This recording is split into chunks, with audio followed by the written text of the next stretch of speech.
Hello hi Aishakutty ചാനലിലേക്ക് ഏവർക്കും സ്വാഗതം. നമുക്കിന്നേ ബീഫ് തോരൻ, ഇത് ബീഫ് നമുക്ക് ബീഫ് തോരൻ എങ്ങനെ ഉണ്ടാക്കുന്നത് നോക്കാം. നമുക്ക് ഈ ബീഫിനെ നല്ല ചെറുതായിട്ടൊന്ന് അരിഞ്ഞെടുക്കാം ആദ്യം. ഓക്കെ, ചെറുതായിട്ട് അരിഞ്ഞെടുക്കാം.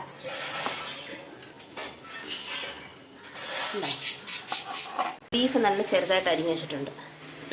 ഇനി നമുക്ക് ഈ ബീഫിന് ഇച്ചിരി ഇഞ്ചിയും പച്ചമുളകും വെളുത്തുള്ളിയും ചേർത്ത് കുക്കറിൽ വേവിച്ചെടുക്കാം. ഓക്കെ,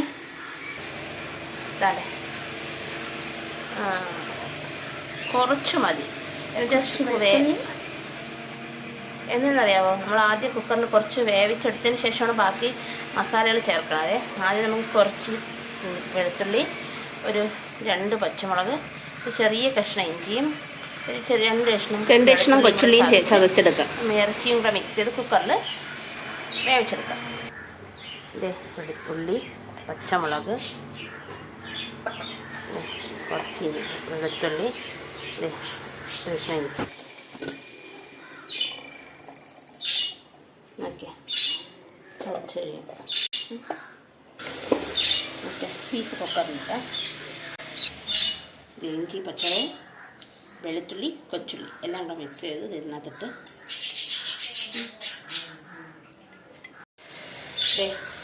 കുറച്ച് ശകലം മഞ്ഞൾപ്പൊടി,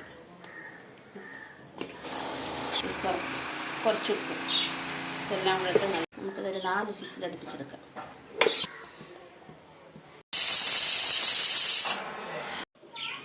നമുക്ക് കുടൽത്തെരത്തിന് ആവശ്യമായ തേങ്ങയാണ്. നമുക്ക് ഈ തേങ്ങ നമുക്ക് മിക്സിയിൽ ചതച്ച് വെച്ച ഇഞ്ചിയും പച്ചമുളകും വെളുത്തുള്ളിയും കൂടെ ഉള്ളത്. നിങ്ങൾക്ക് മുഴുവനാണെങ്കിൽ മുഴുവനായിട്ട് അരച്ചെടുക്കാം. ഇതിപ്പോൾ എൻ്റെ ചതച്ചത് ബാക്കി ഇരുന്നുകൊണ്ട് അതിട്ട് കൊടുക്കുന്നേ ഉള്ളൂ. ആവശ്യമായ പൊടികളിടാം. ശകലം മഞ്ഞൾപ്പൊടി,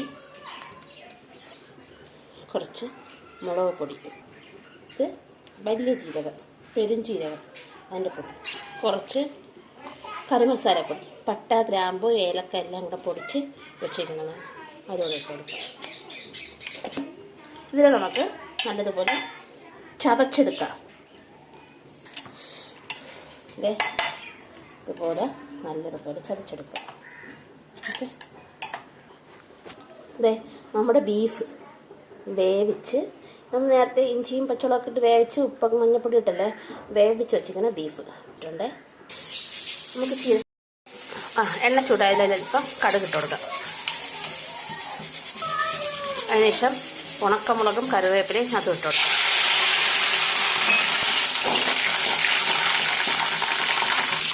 നമുക്കതിൽ അരച്ചിട്ട് അരപ്പിട്ട് കൊടുക്കാം.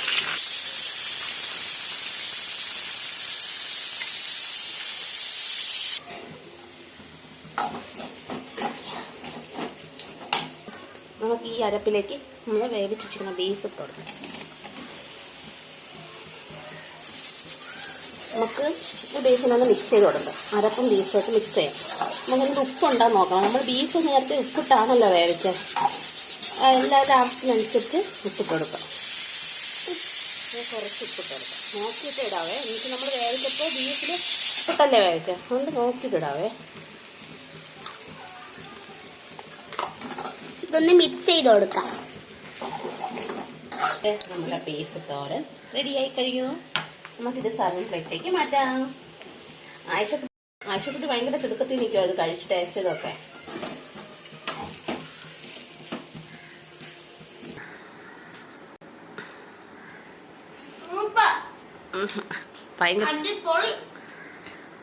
ഇത് മാത്രം പോരാ, എല്ലാവരും എന്റെ ചാനൽ സബ്സ്ക്രൈബും ലൈക്കും കമന്റും ചെയ്യണേ. എന്നാലും ഈ റെസിപ്പിയൊക്കെ നിങ്ങൾക്ക് ഇനി പറ്റുകയുള്ളൂ. നിങ്ങളുടെ എല്ലാവരുടെയും സപ്പോർട്ടാണ് എന്റെ ചാനലിലെ വിജയം. അടുത്ത വീഡിയോയിൽ കാണുന്നവരെ ബൈ.